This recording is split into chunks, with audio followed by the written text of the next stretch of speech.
Buenos días, aquí estamos otra vez reunidas, es nuestro quinto encuentro de Teólogas en Diálogo.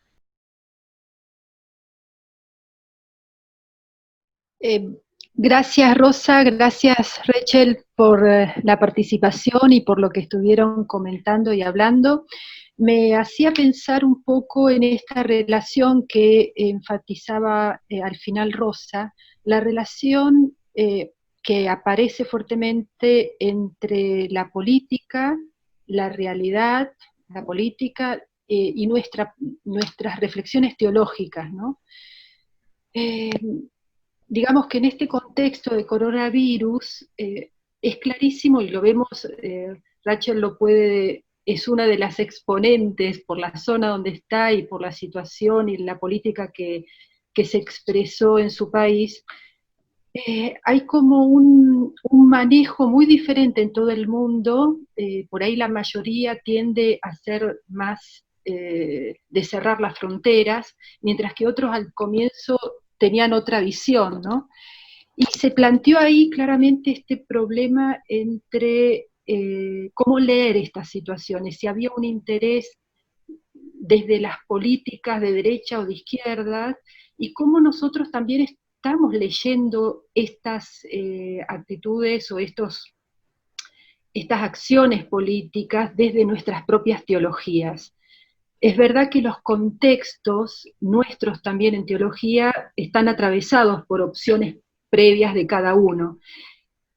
Yo pensaba cómo podemos hacer para lograr superar ciertas miradas, teniendo en cuenta que la opción nuestra es claramente en teología, ya esto está declarado, que siempre hacia los marginados de cualquier tipo, los marginados, los pobres, los excluidos, ¿no?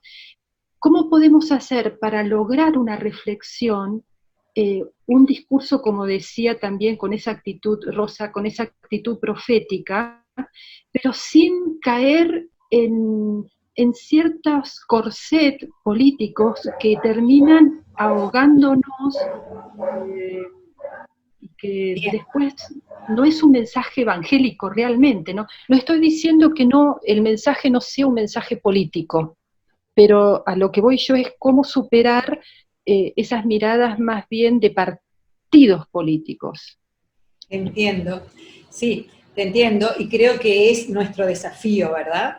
Y lo que pasa es que en el caso de Uruguay estamos en un momento muy especial, como les decía, en un cambio de gobierno, estamos ante peligros a juicio de muchos de un aprovechar la situación para imponer leyes que van a ser restrictivas respecto a eso que tú decías, Marcela, de derechos humanos, de preocupación por las minorías, de seguridad. El tema de la seguridad es un tema, un caballito de batalla de esta ley que se pretende, de esta ley que son 500 y pico de artículos y que en el Parlamento ha mejorado,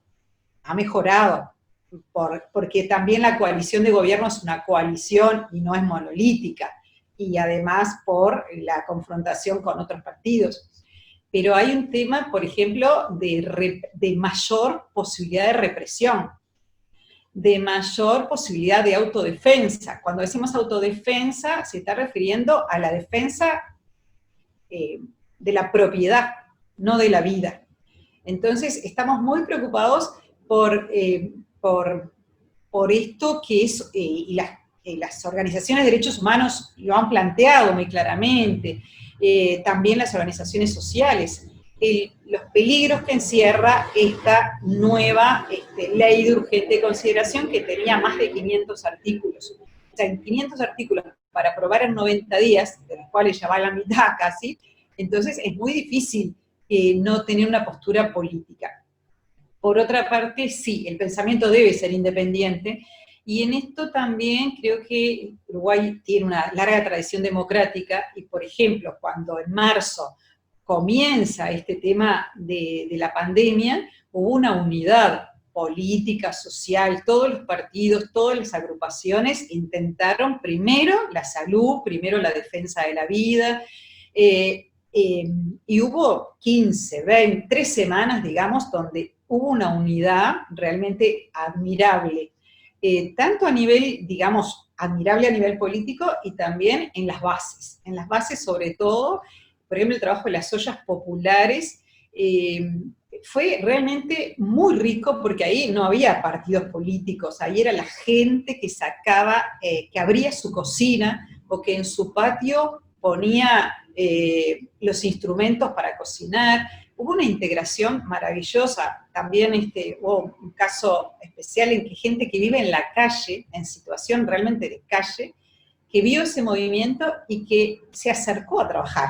Y realmente yo recuerdo que ese día se leía el texto del paralítico de Bethsaida, que tenía tantos años y no podía acercarse a la piscina a mojarse y quedar curado. Bueno, ese mismo día, aquí en una zona muy pobre, en el cerro, alguien se acercó a ayudar en la olla y recuperó su nombre. O sea, trabajó toda la mañana, cortó verdura toda la mañana y al cabo comió con todos, no comió lo que le sobraba a la gente y se lo daba en la calle postrado, sino que este hombre salió de su postración, de estar acostado y dormido todo el día, consumiendo para soportar, a integrarse a un trabajo colectivo y a recibir su nombre, a recuperar su nombre y a decirle, vení mañana que seguimos. Para mí eso fue realmente un milagro. El milagro de Bethsaida se dio aquí. Y se dio en muchas casas y en muchos lugares. Gente que ponía un cartelito, hay un plato de comida. Además de las grandes ollas, ¿verdad? Entonces yo creo que eso nos invita a, como tú decías, Marcela, a no tener una mirada muy, digamos, cerrada, sino más bien a abrirse a la potencialidad de la gente y hacer una lectura desde ahí, desde lo que somos capaces, de cómo nos llama el dolor del otro y cómo somos capaces de responder. Claro, después está todo el otro tema político, que es el que nos va a dar los instrumentos, el que nos va a dar la legislación, el que nos va a dar los recursos, porque cada proyecto, y para implementarlo, requiere recursos económicos, ¿verdad? Un poco por ahí. Bueno, retomando un poquito este tema que estábamos compartiendo en este momento, quería preguntarles tanto a Rachel como a Rosa, algo que a mí me llama particularmente la atención, que estábamos hablando de estas manifestaciones, pues estamos allá a nivel internacional, bueno, en Londres creo que fue la manifestación, en Estados Unidos, en Argentina también, con respecto a este asesinato, podríamos decir, por causas raciales, un asesinato aberrante, como cualquier asesinato también, pero bueno, el trasfondo que hay social y político, hablando de racismo, ¿no? Y sobre todo, diría, me sorprende y me maravilla esto de que ante la necesidad de guardar las distancias, de no aglomerarse, grupos de personas, sin embargo, por las protestas se hacen y en defensa de los derechos humanos.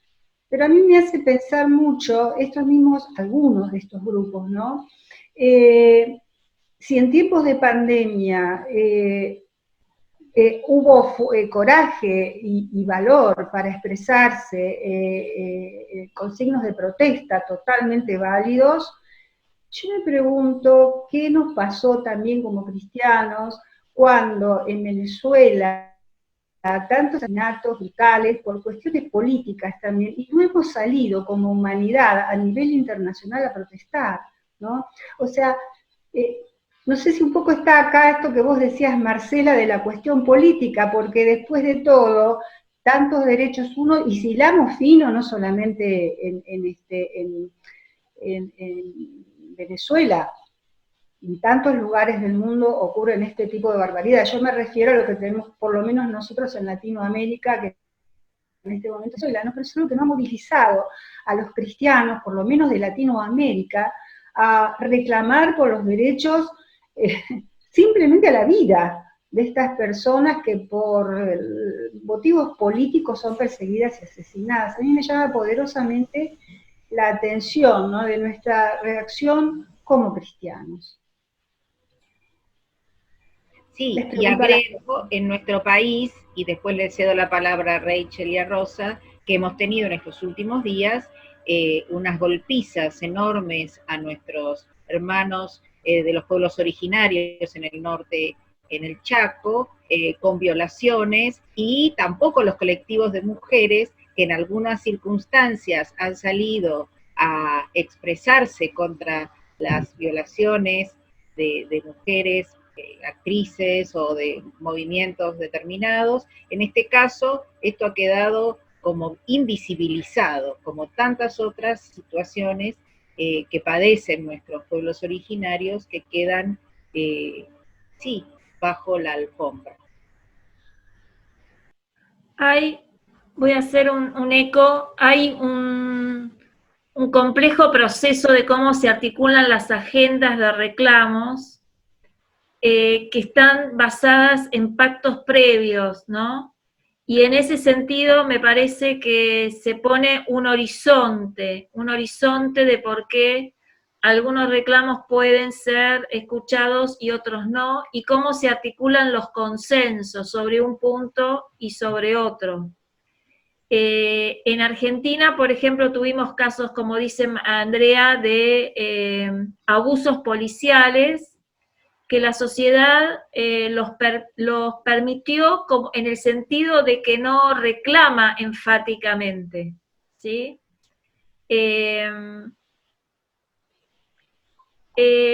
Por una situación también interesante, me parece que es que en Argentina las comisiones tanto de pueblos originarios como de justicia y paz, las dos se han expedido dependiente de la conferencia episcopal, las dos se han expedido sobre el tema de la violencia de género en las casas y se han expedido sobre este tema de los abusos a las comunidades indígenas, ¿no? Eso me parece que, a mí que me gusta buscar también como signo de esperanza, me parece un signo de esperanza, ¿no? En este sentido, lo que decía Rosa, de una iglesia más articulada en torno a los derechos de las personas vulneradas y no tan preocupada por otros intereses, como tú has manifestado, ¿no? Bien.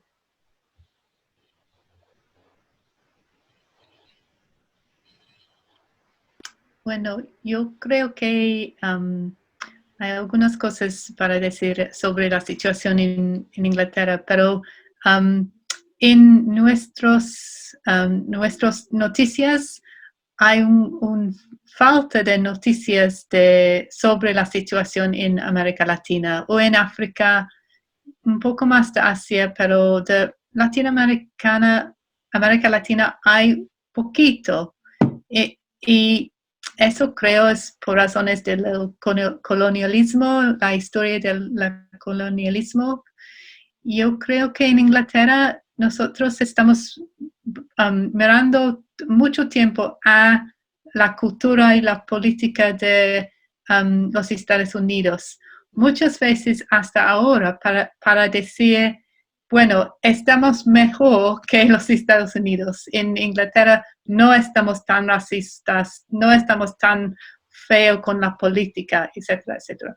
Pero ahora no podemos decir eso, porque tenemos un gobierno que es totalmente terrible, tenemos una situación política que es muy crítica, tenemos la realidad del impacto de nuestra historia de racismo, colonialismo, anti-inmigración, es ahora, es enfrente de nosotros. No podemos decir, bueno, estamos mejor que los Estados Unidos. Y yo creo que eso es parte de la reacción que está haciendo ahora. Y las iglesias, es interesante.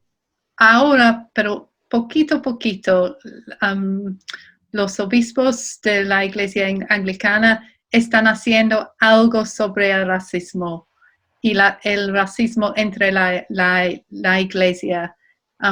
Pero tenemos mucho para hacer, ¿no? Y es interesante que cuando algunos de los obispos dijeron algo contra el gobierno, resentimiento, recibieron, ¿cómo se dice? Threats, ¿cómo se llama? Malas palabras contra críticas muy fuerte, como sí, death threats, no sé cómo, sí.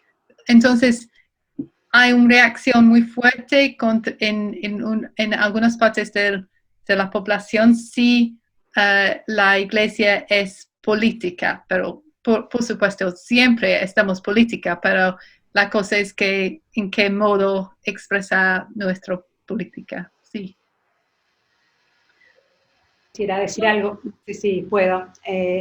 Bueno, como no hay ninguna brasileña acá, pero bueno, la situación de Brasil es terrible en este momento, terrible políticamente y sanitariamente, porque están muy ligados, o sea, Bolsonaro ha desestimado, y también para Rachel, el hecho de que no le llegan noticias de Latinoamérica. Brasil en este momento es el país que le ha superado a Italia en muertes por COVID-19. O sea, la situación sanitaria es terrible. Pero con un presidente exmilitar que gobierna militarmente y que ha desconocido y se ha reído de la enfermedad y ha tratado de una gripecilla y que ha, digamos, instado a que la gente trabaje y salga a la calle. O sea, una actitud exactamente la contraria de Argentina y de Uruguay. En Argentina en forma obligatoria, en Uruguay en forma voluntaria, pero totalmente contraria. Y ayer, mejor dicho, creo que fue el sábado, hubo una reunión por Zoom del presidente Bolsonaro con representantes de iglesias católicas, muchos religiosos, y fue una vergüenza al punto que la CNBB, la Conferencia Episcopal de Obispos Brasileros, sacó una declaración, después se las mando por mail, si quieren, diciendo que no estaban de acuerdo, pero hubo una reunión que fue transmitida además por los medios de comunicación, en que varios líderes de iglesias católicas se ofrecen a apoyar al gobierno en su postura con tal de recibir fondos económicos. Eso es un dolor, se los quiero compartir porque es un dolor de ayer muy reciente en que apareció un video espantoso. Entonces yo estoy en un grupo con Brasil y le preguntábamos a alguien, bueno, que es del equipo de Amerindia de Brasil, qué pasaba y qué había dicho la CNBB, y bueno, nos mandó las respuestas de la CNBB. Eso por un lado en Brasil, para rescatarlo.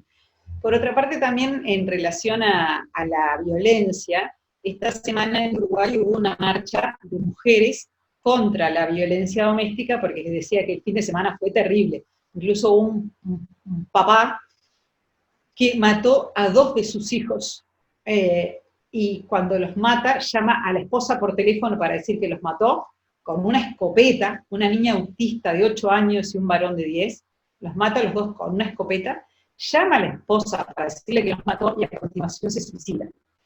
Eso es un femicidio también, porque en realidad aunque no mató a la esposa, fue una agresión peor que matarla, ¿verdad? Y bueno, y esa misma noche hubo otro caso en que una pareja se pelea y él la tira por la ventana de un 7º piso y después se tira él. Entonces hubo al día siguiente una marcha de mujeres, respetando las distancias, etcétera, etcétera, pero una marcha muy importante de las mujeres, ni una menos, etcétera. Y eso nos recordó también a la marcha del 8 de marzo, que fue la última actividad política política en sentido no partidario, sino una actividad de expresión, de reclamo de derechos humanos.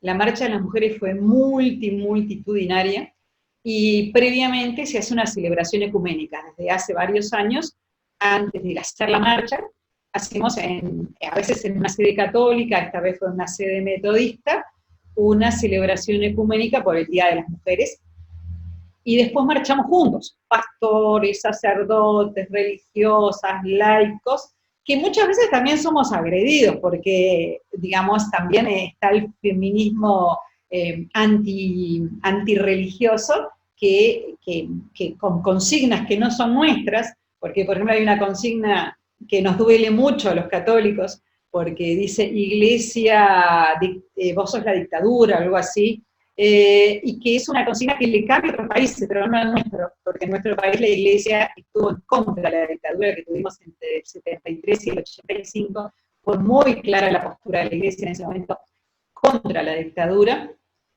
Y bueno, pero a veces generaciones jóvenes que no saben eso, el Día de la Mujer gritan esa consigna, que no es nuestra, que se importa, y que nos duele a los que somos religiosos, porque venimos de una celebración ecuménica de reconocimiento a los derechos de la mujer, y bueno, después participamos con todos en la marcha. Contarles un poquito eso, lo de Brasil y lo de la reacción que siempre tenemos ante el homicidio de una mujer. Y cada vez más gente, y también en el Parlamento hubo una situación de cierta tensión en que una mujer, una parlamentaria, estaba hablando del derecho de las mujeres y de los femicidios, y otro parlamentario le cierra el micrófono. Ahora, eso fue así, después divulgado, por supuesto, por las redes. O sea que vivimos las dos cosas, ¿no? Por un lado, una conciencia cada vez mayor de que hay un patriarcado, muchas veces oculto tras nuestra democracia. Nosotros tenemos una democracia supuestamente muy fuerte, somos una cultura muy afrancesada, muy europea, digamos, muy de derechos humanos, pero después en los hogares pasa otra cosa. También en estos días se ha detectado una red esto también se lo tenía anotado y me olvidé decirlo, terrible, Operación Océano se llama, donde hay 17 imputados ya por proxenetismo, digamos, contra chicas menores de edad, algunas extranjeras, migrantes, y bueno, y esa red que se está descubriendo y que van 17 imputados, es toda de profesionales, varones profesionales, y con un lugar muy alto en la sociedad. O sea que eso de las apariencias y la realidad, ¿no? Por un lado, Uruguay es un país maravilloso, pero por otro lado, si vas más atrás, existe el patriarcado, existe el machismo, existe la explotación sexual y otros males.